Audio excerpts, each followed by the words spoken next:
Hello friends, कैसे हैं आप लोग। दोस्तों, रैंकर्स व्यू में आप लोग का बहुत बहुत स्वागत है। दोस्तों, अक्सर एक सवाल पूछा जाता रहा है कि सर मेंस की तैयारी कैसे करें। 66वीं बीपीएससी स्कोर कार्ड आने के बाद कई लोगों का प्रश्न है कि सर मेंस में नंबर क्यों नहीं आ रहा है। 2 बार 3 बार से मेंस लिख रहा हूँ लेकिन क्वालिफाई क्यों नहीं हो पा रहा। दोस्तों, आज का जो वीडियो है इसी संदर्भ पर आधारित है। आइए विश्लेषण करते हैं थोड़ा सा। दोस्तों, सफलता जो है उसमें अहम भूमिका होती है मेंस और इंटरव्यू की। मेंस और इंटरव्यू का मार्क्स ही होता है जो आपको डिसाइड करता है सिलेक्शन को लेकर कि होगा या नहीं होगा। दोस्तों, ये चूँकि यह वीडियो जो है मेंस पर आधारित है, इसलिए आज हम इस पर केवल मेंस पर चर्चा करेंगे। और जहाँ तक इंटरव्यू की बात है तो उस पर कई सारे वीडियो हमारे पड़े हैं, आप देख सकते हैं। दोस्तों, जो मेंस है मोटे तौर पर देखा जाए तो ये 3 कह सकते हैं पेपर पर आधारित होता है। हिंदी का चूँकि इसमें मार्क्स ऐड नहीं होता है इसलिए उसे हम अलग रख रहे हैं। दोस्तों, पेपर 1, पेपर 2 2 खंड जीएस का है जिसमें आपके लगभग 300 नंबर के प्रश्न पूछे जाते हैं। इसके अलावा ऑप्शनल पेपर का भी जो प्रश्न है वो भी 300 नंबर का है। तो इस प्रकार अगर देखा जाए तो कुल 900 मार्क्स का आपका मेंस होता है। दोस्तों, ठीक है, अब हम बात करते हैं इन पर कि जो ऑप्शनल पेपर या जीएस पेपर है उसके संदर्भ तैयारी को लेकर। दोस्तों, पेपर 1 की अगर बात हम करें तो पेपर 1 में 3 सेगमेंट है। सेगमेंट ए, बी और सी। ए में हिस्ट्री एंड कल्चर, बी में इंटरनेशनल रिलेशन, इंटरनेशनल ऑर्गेनाइजेशन और करंट अफेयर्स है। इसके अलावा सी में जो है वो डाटा इंटरप्रिटेशन है जिसे हम लोग डीआई के नाम से भी जानते हैं। तो इस प्रकार आप देखिए पेपर 1 का 3 सेगमेंट है। इसके अलावा पेपर 2 की बात करें तो इसमें भी 3 सेगमेंट है। सेगमेंट ए में पॉलिटी, सेकंड बी में इकोनॉमी और ज्योग्राफी जिसमें जनरली इकोनॉमिक्स से ही प्रश्न पूछे जाते हैं। ज्योग्राफी से अब एक आध क्वेश्चन कभी आ गया तो आ गया, खासतौर पे बाढ़ और सूखा वगैरह या प्राकृतिक जो भी बिहार का संरचना है या भारत की संरचना, ये सब या औद्योगिक संकुल वगैरह, तो बहुत ज़्यादा प्रश्न नहीं आते हैं, इसलिए इकोनॉमी पर ही ज़्यादा फोकस करना है। और तीसरा सेगमेंट जो है वह है साइंस एंड टेक और इन्वायरमेंट। इस पर ये हमारा टोटल का टोटल जो है सिलेबस है। अब हम बारीकी से इस एक एक चीज़ देखते हैं इसमें। दोस्तों, अगर 66वीं बीपीएससी का जो मार्क्स है उसे एनालिसिस किया जाए तो पेपर 1 में जो स्कोर है वो आपका 170 से लेके 193 के बीच जनरल लोगों का आया है। जो अच्छे से तैयारी की हैं उनकी बात मैं कर रहा हूँ, जो लगातार मेंस दे रहे हैं। दोस्तों, 193 हमारे संस्थान से अनामिका जी का आया है, अंबालिका जी का आया है और पेपर 1 उनका बहुत अच्छा गया है। पेपर 2 की जहाँ तक बात की जाए तो पेपर 2 में 130 से 145 के बीच लोग लाए हैं। 155 सलील जी का है जो रैंक 15 है, हमारे संस्थान से जुड़े रहे हैं खासतौर पे इंटरव्यू से, तो इनका एक स्कोर 155 रहा है। सिद्धांत जी का भी लगभग 153 के आसपास है। तो इस प्रकार अगर देखा जाए तो 155-50 लाए हैं लोग, लेकिन जनरल बात की जाए तो 130 से 145 के बीच स्कोर किए हैं। ऑप्शनल की बात की जाए तो ऑप्शनल में मोटे तौर पर देखा जाए तो 145 से 170 के बीच में एवरेज लगभग लोग लाए हैं जो अच्छे से तैयारी किए हैं। अब एक्सेप्शन की बात छोड़ दिया जाए, रैंक 1 290, वो तो अतिशयोक्ति है, ठीक है, लेकिन एवरेज देखा जाए तो 145 से 170 के बीच लाया जा सकता है। अगर इन स्कोर को आधार मानकर अगर एनालिसिस करें तो देखिएगा कि इसका कंक्लूजन जो निकल के आ रहा है, पहला कि फर्स्ट पेपर जो जीएस का है उसमें अच्छे मार्क्स आ रहे हैं और इसमें विशेष तौर पर डीआई की भूमिका बेहतरीन मानी जा रही है। मतलब डीआई अगर आपको पकड़ है तो अच्छा स्कोर मिल सकता है। इसके अलावा करेंट अफेयर भी विशेष भूमिका निभा रही है, इसलिए करेंट अफेयर को आप छोड़ नहीं सकते हैं। जहाँ तक बात है रैंक दिलाने में तो ऑप्शनल सब्जेक्ट की विशेष भूमिका मानी जाती है और इसकी भूमिका 2 आधार पर है। एक तो अगर अच्छे मार्क्स आते हैं मेंस में, खासतौर पे आपके ऑप्शनल पेपर में, तो रैंक मिल रहा है। दूसरा, इंटरव्यू में जो प्रश्न पूछे जा रहे हैं वो ऑप्शनल से पूछे जाते हैं। और यहाँ पर अगर आप अच्छे आंसर जवाब दिए हैं तो देख रहे हैं कि जो टॉपर लोग हैं वो ऑप्शनल पर अच्छे जवाब दिए हैं। तो कहीं ना कहीं मार्क्स देने में आपका जो ख़ासतौर पे ऑप्शनल पेपर है उनकी भूमिका विशेष रूप से सराहनीय है, इसलिए आपको ऑप्शनल पर पकड़ बनानी है। ठीक है, अब हम बात करते हैं इसके बाद एक एक सेगमेंट में। तो दोस्तों आते हैं पेपर फर्स्ट का जो हिस्ट्री का सेगमेंट है, हिस्ट्री एंड कल्चर। उसमें अगर देखा जाए तो जो मार्क्स है वो लगभग एवरेज मार्किंग मिल रहा है लोगों का। इसके पीछे कई कारण हैं, जिसमें एक तो पहला है कि क्वेश्चन फिक्स होता है कि किस एरिया से क्या क्वेश्चन आना है। तो ये एक तरह से कह सकते हैं कि इसमें बहुत ज़्यादा स्कोर नहीं लाया जा सकता है। लगभग जो लोग होते हैं, इसका एक जो कह सकते हैं कि जो ट्रैक है उसी ट्रैक पर लोग लिख रहे हैं। हालांकि इसमें भी कुछ नंबर आने की समस्या रहती है। इसमें होता क्या है कि लोग आवश्यकता से अधिक मैप बना रहे हैं, फिगर वगैरह खासतौर पर देख रहे हैं। दोस्तों वो खूबसूरती जो है वो आप नोट्स में बना सकते हैं, लेकिन जब एग्ज़ाम में जाते हैं तो आपके पास समय कम होता है। एक एक टाइम, अगर एक क्वेश्चन माना जाए तो 20 से 21 मिनट का होता है, और इस 20 से 21 मिनट में आपको सारी चीज़ें अपने कॉपी पर उतारना है। तो ज़रूरी है कि आप तथ्य को प्रामाणिकता के साथ प्रस्तुत करें।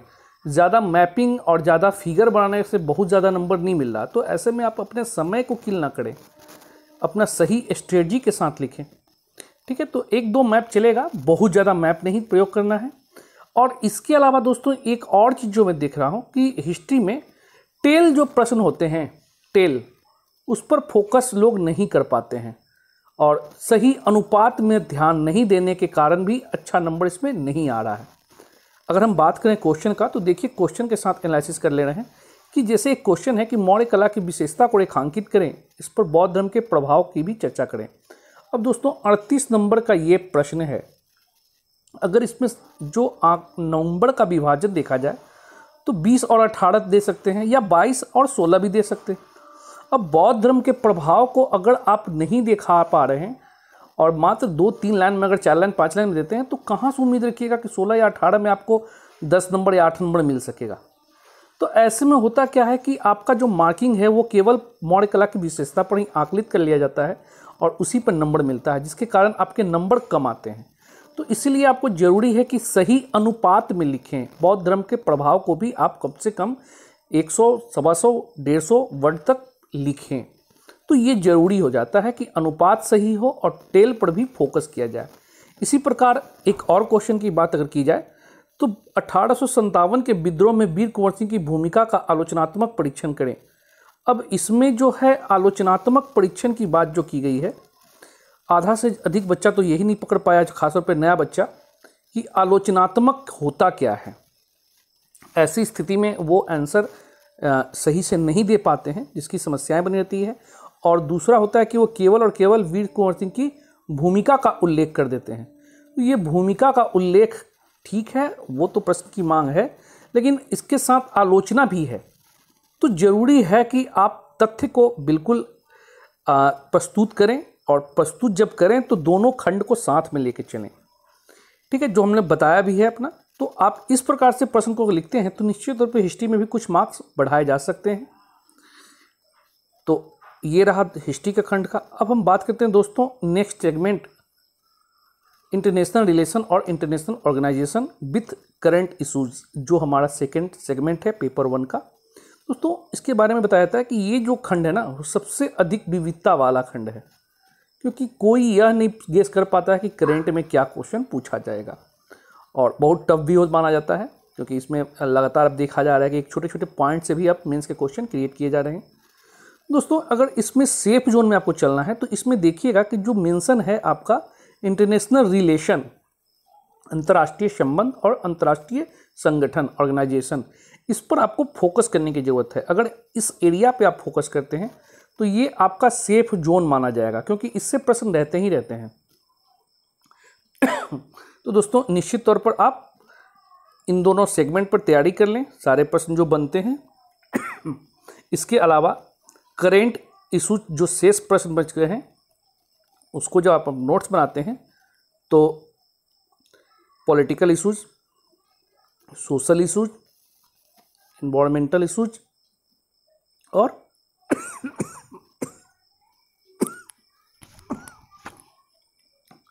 और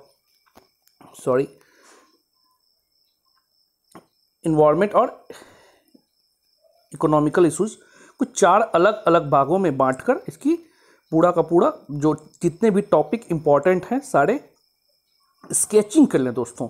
स्केचिंग इसलिए मैं कहता हूं कि क्योंकि करंट इतने डायनेमिक होते हैं कि हर सेगमेंट, एक छोटा सेगमेंट से प्रश्न पूछा जा सकता है, और अभी आप सभी चीज़ों को एक साथ लिख पाना या रट पाना संभव नहीं होता है।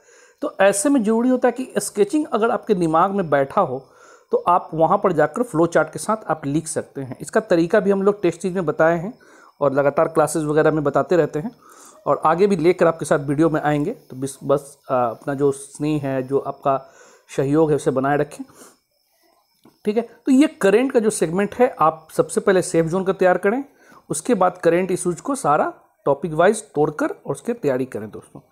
नेक्स्ट हम थर्ड सेगमेंट में आते हैं, डाटा इंटरप्रिटेशन, और इसे हम लोग गेम चेंजर सेक्शन कहते हैं। ये गेम चेंजर सेक्शन क्यों है, इस पर बात करते हैं कि दोस्तों अगर इसमें सही बन गया तो आपका 65 से 70 मार्क्स तक लाए जा सकते हैं, और नहीं तो 0। तो एक तो आपको अगर बन गया तो बहुत अच्छी बात है, आप सिलेक्शन के करीब आ गए हैं। अगर नहीं बना तो एक तो आपके नंबर चले गए। दूसरा क्या होता है कि आपका टाइम वेस्ट हो गया। तो टाइम वेस्ट होता है तो आप फिर मैनेज नहीं कर पाते हैं, जो करेंट का सेगमेंट हो या हिस्ट्री का। तो ऐसे में आपके अंदर कहीं ना कहीं एक डर सा बन जाता है कि मेरा तो एग्ज़ाम अब ख़राब हो गया, और इस टेंशन में आप जो जानते हैं वो भी नहीं डिलीवर कर पाते हैं। तो समस्याएं हैं। इसलिए डाटा इंटरप्रिटेशन में कहा जाता है डीआई का सेगमेंट में कि आप बिल्कुल तैयार रहें इसके लिए, ठीक है, और न केवल बनाएं बल्कि समय के अंदर बनाएं। कभी कभी होता क्या है कि अब जब 1 घंटा से ऊपर चला गया तो वो भी आपके लिए नुकसानदेह होता है। तो टाइम के अंदर बनाना जरूरी है, और इसके लिए बस एक ही उपाय है दोस्तों, प्रैक्टिस एंड प्रैक्टिस। जितनी प्रैक्टिस कीजिएगा उतना आपके लिए लाभदायक है। तो लगातार प्रैक्टिस करते रहें, खासतौर पे एग्ज़ाम के जब करीब आए तो और ज़्यादा प्रैक्टिस करें, क्योंकि ये आपको सफलता के बहुत करीब पहुंचा देगा दोस्तों। अब हम बात करते हैं सेकंड पेपर पर। दोस्तों सेकंड पेपर की बात की जाए तो लगातार देख रहे हैं कि 60-62 के बाद जो है स्कोर धीरे धीरे लो होता जा रहा है। अगर इसके कारणों की जांच करें तो कारण में कुछ कारण हैं जिसको हम यहाँ पर लिखने का प्रयास किया हूँ मैं। इसमें पहला है आपका कि समय की मांग, प्रश्न की मांग को नहीं समझ पाना।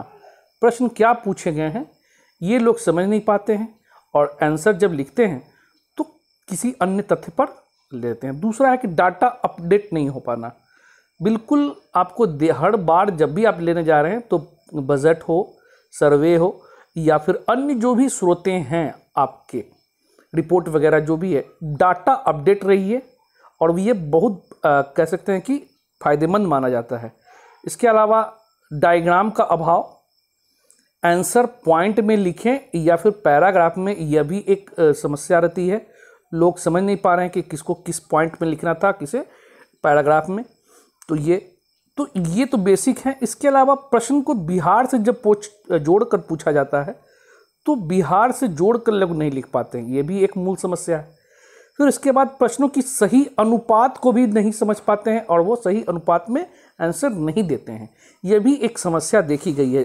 खास रूप पे जब देखें हैं कि कुछ लोग 2 बार 3 बार से जब बीपीएससी नहीं निकाल पा रहे हैं मेंस वगैरह में, तो वो अपना जो आरटीआई से कॉपी मंगाए थे वो कॉपी हम लोग के पास ला के दिए हैं, और इस चीज़ को मैं देखने का हम लोग जब देखे तो लगा कि ये अनुपात सही नहीं है, इसलिए नंबर 14, 13, 12 इस प्रकार से दिए गए हैं।